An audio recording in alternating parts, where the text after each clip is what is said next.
계신 가족 여러분, 11월 11일 화요일입니다. 오늘도 하나님의 은혜의 말씀 가운데 은혜와 도전의 시간 되길 축복합니다. 에스라 8장 1절에서 20절 말씀. 오늘은 저와 여러분들이 에스라 8장 1절에서 20절 말씀을 묵상하겠습니다. 같이 읽겠습니다. 아닥사스다 왕이 다스릴 때에 나와 함께 바빌로니아를 떠나서 이리로 올라온 각 가문의 우두머리와 그들의 계보는 다음과 같다. 비느하스 자손 가운데서는 게르솜이요, 다말 자손 가운데서는 다니엘이요, 다윗 자손 가운데서는 스가냐의 아들 핫투스요, 바로스 자손 가운데는 스가랴 및 그와 함께 등록된 남자 150명이요, 밧 모압 자손 가운데서는 스라히야의 아들 엘요호에네 및 그와 함께 등록된 남자 200명이요, 삿두 자손 가운데서는 야시엘의 아들 스가냐와 그와 함께 등록된 남자 300명이요, 아딘 자손 가운데서는 요나단의 아들 에벳 및 그와 함께 등록된 남자 50명이요, 엘람 자손 가운데서는 하달리아의 아들 여사야 및 그와 함께 등록된 남자 70명이요, 스바랴 자손 가운데서는 미가엘의 아들 스바랴 및 그와 함께 등록된 남자 80명이요, 요압 자손 가운데서는 여히엘의 아들 오바댜 및 그와 함께 등록된 남자 218명이요, 바니 자손 가운데서는 요시바의 아들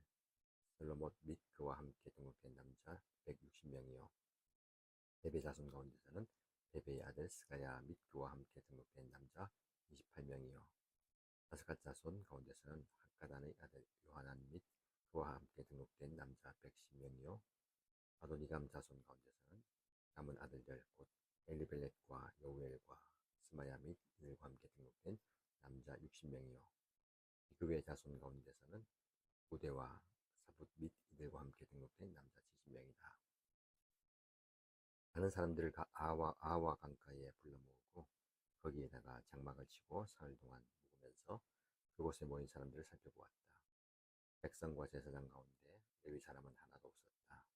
그래서 나는 지도급 인사인 엘리에셀과 아리엘과 스마야와 엘라단과 야립과 엘라단과 나단과 스가랴와 무슬람과 각자인 요아립과 엘라단을 불러서 가시바 지방의 지도자 id도에게 보냈다.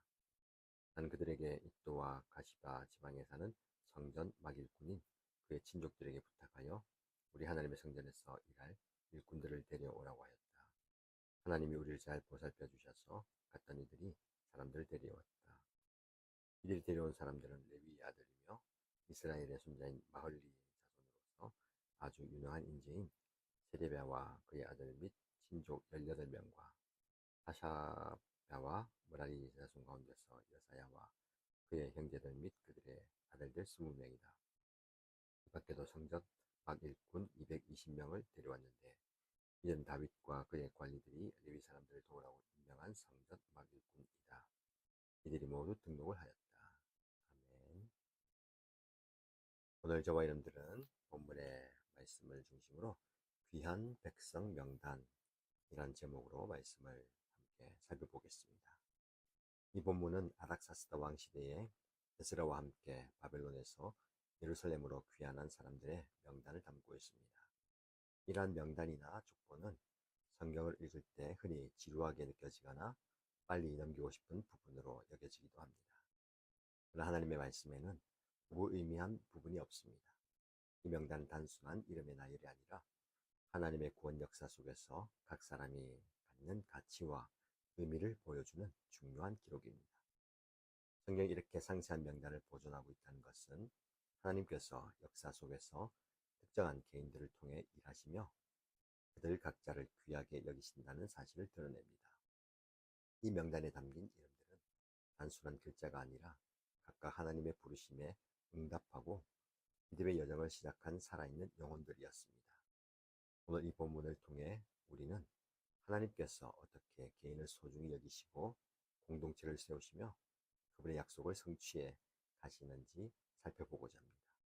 먼저 1절에서 14절 말씀은 에스라와 함께 바벨론에서 예루살렘으로 귀환한 지도자들과 가문별 귀환자들의 명단을 기록하고 있습니다. 이 명단이 서두에 아닥사스다 왕이 다스리던 때라는 시간적 배경을 명시하므로 역사적 맥락을 분명히 하고 있습니다. 이는 서기 기원전 458년경으로 추정됩니다. 명단은 먼저 제사장 가문 출신 지도자들을 소개합니다. 느아스 자손, 게르솜, 이다말 자손, 다니엘. 이들은 아론의 후손으로 제사장 가문을 대표합니다. 비느하스는 아론의 손자로 특별히 하나님에 대한 열정으로 기억되는 인물입니다. 이다말은 아론의 아들 중 한 명입니다. 이어서 다윗 자손 핫두스가 언급되는데 이는 왕족의 혈통을 나타냅니다. 이처럼 귀환자 명단의 서두에 제사장과 왕족 출신 지도자들이 언급된 것은 중요한 의미가 있습니다. 귀환 공동체가 종교적, 정치적 정통성을 가진 지도자들을 중심으로 구성되어 있다는 것을 보여줍니다. 비록 정치적으로는 페르시아 제국의 지배 아래에 있었지만 종교적, 문화적 정체성은 이런 지도자들을 통해서 계속 유지되고 있었다는 겁니다. 3절에서 14절에는 각 가문별 귀환자들과 그 숫자가 기록되어 있습니다. 흥미로운 점은 모든 가문이 동일한 패턴으로 언급되어 있지 않다라는 겁니다. 어떤 가문은 단순히 어떤 자손에서와 같이 일반적으로 언급됩니다. 근데 어떤 가문은 어떤 자손 가운데서 곧 어떤 자손 가운데서와 같이 더 구체적으로 언급됩니다. 이는 당시 유대 공동체 내에서의 가문 구조와 관계를 반영하는 것으로 볼 수가 있겠습니다. 또한 각 가문별 귀환자 수가 상세히 기록된 것은 이 기록의 역사적 신뢰성을 보여줍니다. 동시에 각 가문이 귀환 공동체에 기여한 정도를 나타내는 것이기도 합니다. 전체 숫자는 약 1,500명 정도이죠. 첫 번째 귀환, 그때는 약 5만 명 정도보다 훨씬 적은 규모입니다. 그러나 이들이 스룹바벨과 함께 귀환한 첫 번째 그룹 후에 온 두 번째 물결이라는 점에서 그 의미와 중요성이 있습니다. 그리고 15절에서 20절 말씀을 보시면 에스라가 귀환을 준비하면서 아하와 강 근처에 사람들을 집결시킨 이야기를 담고 있습니다. 아하와 강의 정확한 위치는 알려져 있지 않지만 바벨론 지역의 운하 중 하나였을 것으로 추정됩니다. 이 부분에서 흥미로운 사실은 에스라가 집결한 사람들 가운데 레위 사람이 없다는 것을 발견하고 특별히 사람을 보내어 레위인들을 데려오게 했다는 점입니다. 이는 귀한 공동체에서 레위인의 역할이 얼마나 중요했는지를 보여줍니다. 레위인들은 성전 예배와 율법 교육의 필수 존재였기 때문에 에스라는 그들의 부재를 중대한 문제로 인식했습니다. 18절, 19절 말씀 보면 아주 유능한 인재라는 표현이 사용됩니다. 이 히브리어 표현은 지혜롭고 분별력 있는 사람을 의미하고 단순한 육체적 능력이 아니라 영적, 지적 자질이 중요하게 여겨졌다는 것을 보여줍니다. 마지막으로 20절에 이들이 모두 등록을 하였다. 이 말은 모두 이름이 명단에 올라있는 사람들이다 라는 표현이죠. 이 사람들이 공식적으로 인정받고 기록된 존재들이라는 것을 강조합니다. 그들의 이름이 기록되었다는 사실은 그들의 역할과 존재가 공동체 안에서 인정받고 가치 있게 여겨졌다는 것을 보여줍니다. 오늘 본문의 말씀을 중심으로 저와 여러분들이 깨닫게 되는 영적 교훈은 무엇이겠습니까? 첫 번째, 하나님 앞에서 각 개인이 갖게 되는 가치와 중요성입니다. 성경은 단지 큰 그림만 다루는 것이 아니라 하나님의 구원 역사에 참여한 개인들의 이름을 상세하게 기록하고 있습니다. 하나님께서 역사를 이끌어 가시는 가운데 개인들을 귀하게 여기시고 그들의 이름과 정체성을 기억하신다라는 것을 보여줍니다. 이사야 43장 1절 말씀에 하나님은 내가 너를 지명하여 불렀나니 너는 내 것이다 라고 말씀하십니다. 이 구절은 하나님께서 각 사람을 이름으로 아시고 부르신다라는 사실을 강조합니다. 에스라서의 명단은 이런 진리의 구체적인 표현입니다. 비록 우리에게는 단순한 이름의 나열로 보일지라도 그 이름 하나하나는 하나님의 부르심에 응답한 살아있는 영혼들이었습니다. 신약에서 예수님은 존 목자는 양들의 이름을 각각 불러 인도한다라고 말씀하셨습니다. 또 하나님은 우리의 이름을 생명책에 기록하신다고 약속하셨죠. 이런 관점에서 볼 때에 에스라서의 명단은 단순한 역사적 기록을 넘어서 하나님의 구원 역사 속에서 각 개인의 고유한 가치와 역할을 보여주는 중요한 내용입니다. 첫 번째 중요한 메시지는 신앙 공동체의 정체성과 연속성에 관한 것입니다. 이 명단은 단지 개인들의 모험이 아니라 그들이 속한 가문과 지파를 기록함으로써 세대를 이어가는 신앙 공동체의 연속성을 보여줍니다. 특히 제사장 가문, 그리고 왕족 가문이 맨 먼저 언급된 것은 이스라엘의 종교적인 정치적인 전통이 포로 생활 중에서도 보존되어 왔음을 나타냅니다. 이는 창세기에서부터 이어져 오는 하나님의 구속사가 단절되지 않고 계속되고 있다라는 선언이기도 합니다. 신약에서 바울은 교회를 하나님의 집이자 진리의 기둥과 터라고 묘사했습니다. 이것은 신앙 공동체가 단지 같은 신념을 가진 개인들의 모임이 아니라 하나님의 진리와 약속을 보존하고 전달하는 유기적인 모임을 강조합니다. 에스라서의 명단은 이런 공동체적 정체성과 사명의 중요성을 일깨웁니다. 세 번째 중요한 영적 깨달음은 예배의 중요성과 공동체 안에서의 제사장적 역할에 관한 것입니다. 에스라가 레위 사람들이 없다는 것을 발견하고 특별히 사람을 보내어서 그들 데려온 이야기는 예배 공동체에서 적절한 영적 지도력의 중요성을 보여줍니다. 레위인들은 단순한 종교 지도자가 아니라 하나님과 백성 사이의 중재자로서 성전 예배를 이끌고 율법을 가르치는 핵심적인 역할을 담당했습니다.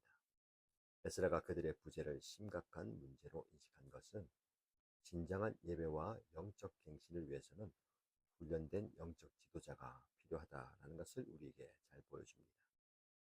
신약에서 모든 신자는 왕 같은 제사장으로 불립니다. 그리스도를 통해 직접 하나님께 나아갈 수 있는 특권을 가지죠.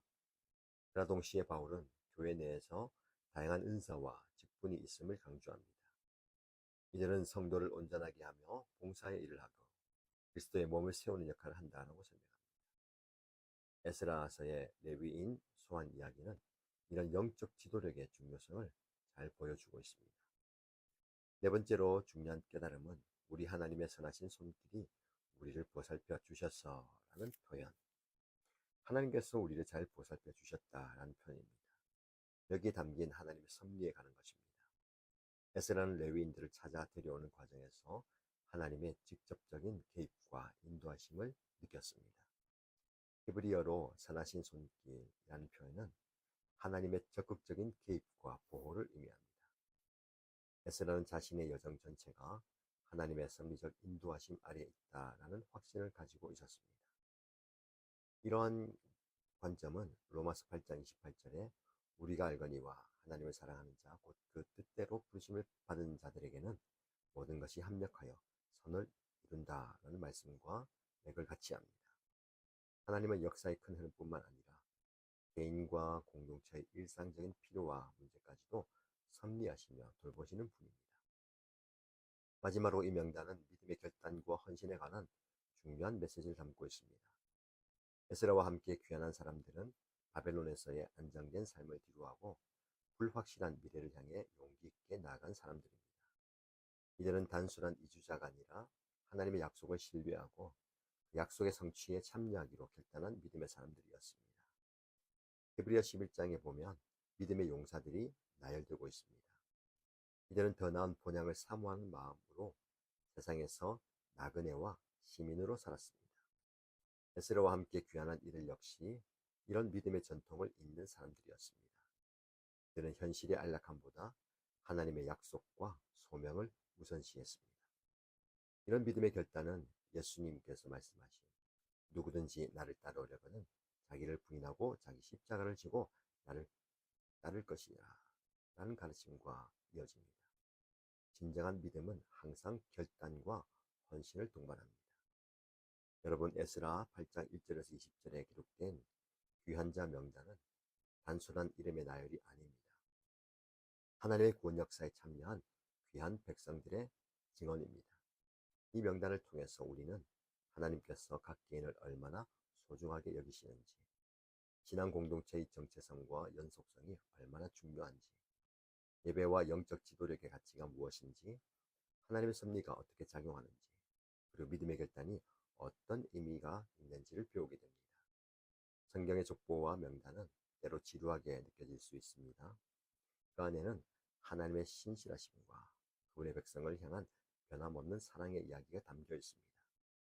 각 이름 뒤에는 하나님의 부르심에 응답한 한 영혼의 이야기가 있고 그 모든 이야기가 모여서 하나님의 위대한 구속 역사를 이루어갑니다. 오늘날 저와 여러분들도 이 명단에 기록된 사람들입니다. 하나님 앞에서 고유한 가치를 지닌 존재이고 그분의 구원 역사에 참여하도록 부름받은 사람들입니다. 우리의 이름도 하나님의 생명책에 기록되어 있으며 우리의 삶과 결단을 통해 하나님의 이야기는 계속 쓰여지고 있습니다. 마태복음 10장 30절 말씀에 예수님은 너희에게는 머리털까지도 다 세신 바 되었나니 두려워하지 말라. 너희는 많은 참새보다 귀하다라고 말씀하셨습니다. 에스라스의 명단, 이 진리의 구체적인 표현입니다. 하나님은 역사의 주인이시며 동시에 그 역사를 이루어가는 각 개인의 삶과 이름을 소중하게 여기십니다. 하나님은 여러분의 삶을 소중하게 여기시고 여러분의 이름을 불러주십니다. 저와 여러분들이 이렇게 귀한 백성 명단에서 발견되는 역사가 있기 바랍니다. 오늘 그 은혜를 누리며 하나님의 백성답게 승리하며 살아가기를 주님의 이름으로 축복합니다.